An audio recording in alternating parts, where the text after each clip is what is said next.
she would have been dead by Saturday. That was the voice of my taxi driver who hadn't spoken to me in 2 months. I was in a taxi in Lusaka, Zambia. Women walked by, baskets on their head. Men zoomed by in mopeds. It was twilight, my favorite time of the day. I was exhausted. You see, we had just taken a 12-year-old mother and her 6-month-old baby, who was just diagnosed with malaria, back to the center where she lived.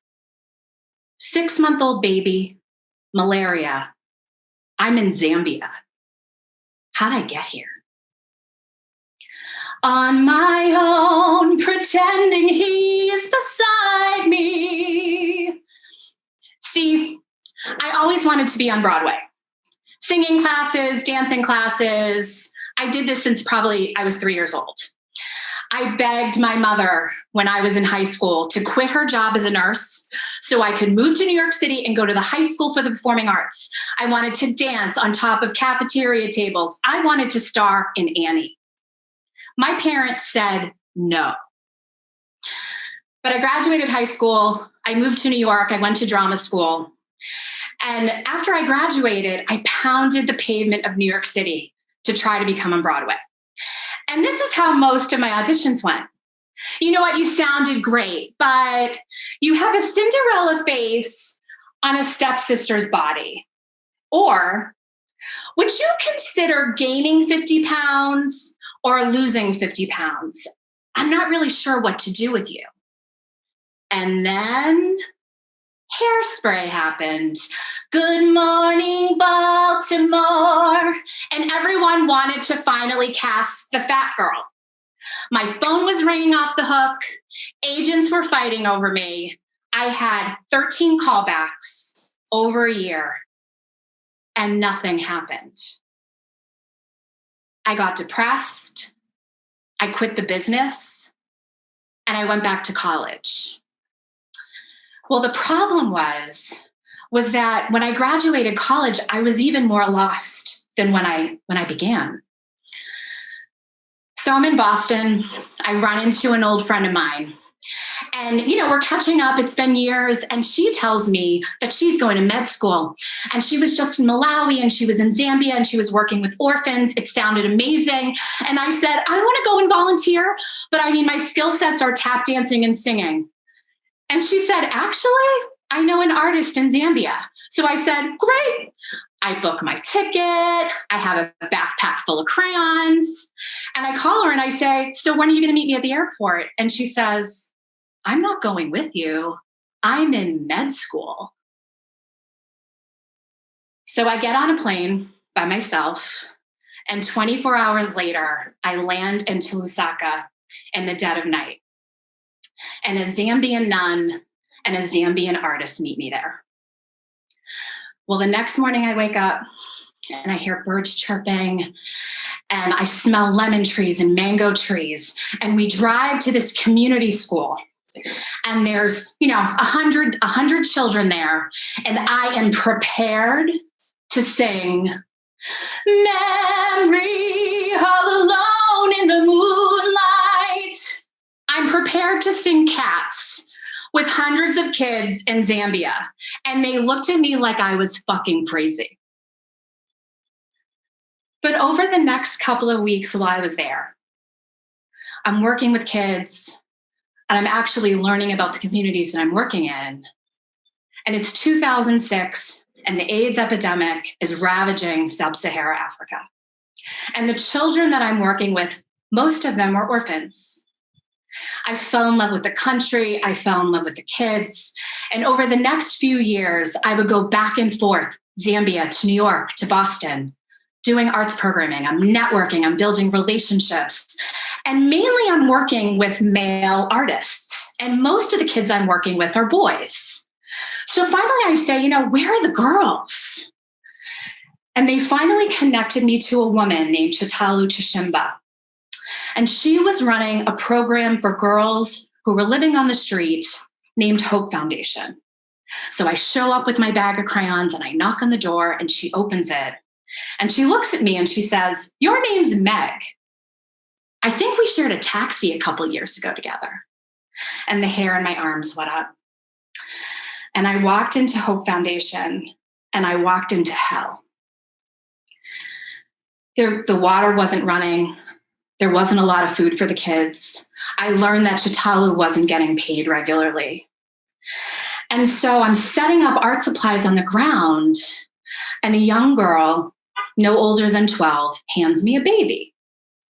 And I look at this baby and I think, she's sick. And I know that she's sick because I'm a hypochondriac. And I've been in country for like 2 months and I've been to the clinic like 30 times. Meningitis, I have it. TB, I have it. Malaria, I have it. I know that this baby is sick. And I later find out that the young girl who gave this baby to me, who's 12 years old, is her mother. So I text my taxi driver. We go to a clinic. We're welcomed by a nun who proceeds to scold this woman. This nun was a total bitch. And the Irish Catholic girl in me from Boston, I didn't know what to say. So I remember saying to her, "Would God want you to talk to this child like this?" And immediately it felt like I was like actually swearing at her. But I remember we're there, the baby, she's sick. We waited for hours. It felt like days to get the answer, what happened to this baby. And we heard words like malaria and upper respiratory pneumonia. We're silent. We get her some medicine. We drive back to the shelter and drop them off. And that's when my taxi driver looked at me in the rearview mirror and he said, "You did a good thing. She would have been dead by Saturday." I didn't sleep that night. The next morning, I show up to talk to Chitalu and I say to her, "What can I do? How can I help?" And she says, "Raise money to send all these girls to school." So I was like, sure, I'm going to go back to New York. All my friends in New York City, all these Broadway people sang songs. We've raised money. I was going to send these girls to school, right? So a year later, I get on a plane. Only this time when I land in Zambia, Chitalu meets me at the airport. And she says that Hope Foundation has closed. They lost funding. And all of those girls that we were planning to send to school, they were back out on the street. And so I had this moment where I was really angry, like, you couldn't have called me. And then it dawned on me, she didn't think I was coming back.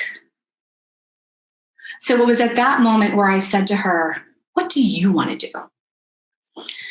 And she proceeded to tell me her dream to open a home for girls living on the street, to feed them, to educate them, to care for them, to empower them. And so what does someone with the skill set to sing and tap dance do? I say, sure, let's do it. And for the next 6 months, it was crazy. I don't think we slept. Chitalu networked within the Zambian community. I networked within the expat community. I would talk anybody's ear off who would listen to me. The cast of characters that I met during this time was crazy. I remember there was a night in a bar and there was this Crocodile Dundee character who I sidled up to because he seemed like he had money. And come to find out, he was running a diamond mine in the Congo and he was crazy, but he believed in us and he helped us open our bank account and he seed funded us the first 2 years so we could rent a house.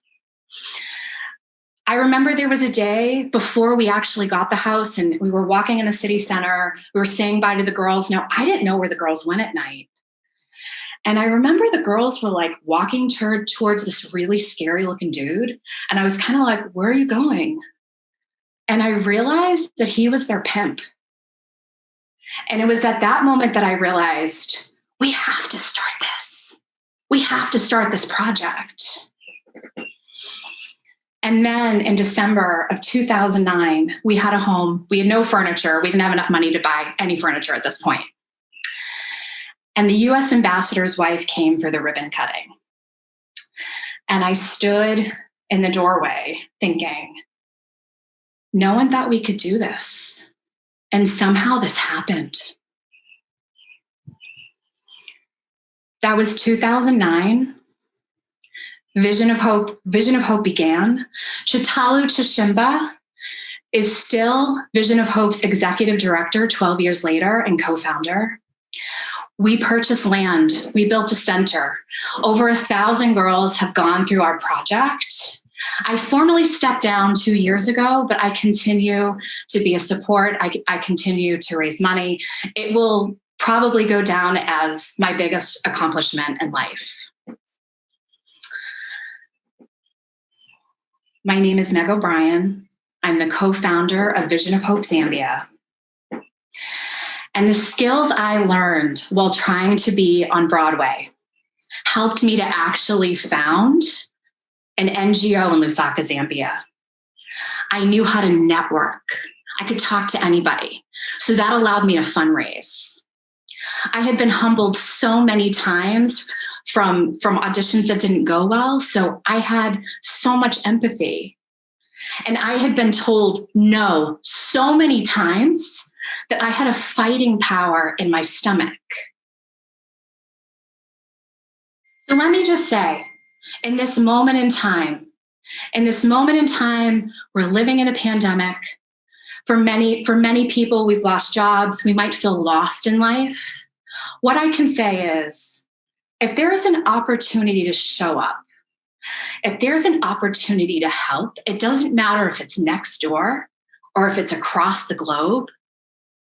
I want you to book your flight. I want you to pack that bag full of crayons, and I want you to sing Memory for a whole bunch of kids from the musical Cats. Thank you.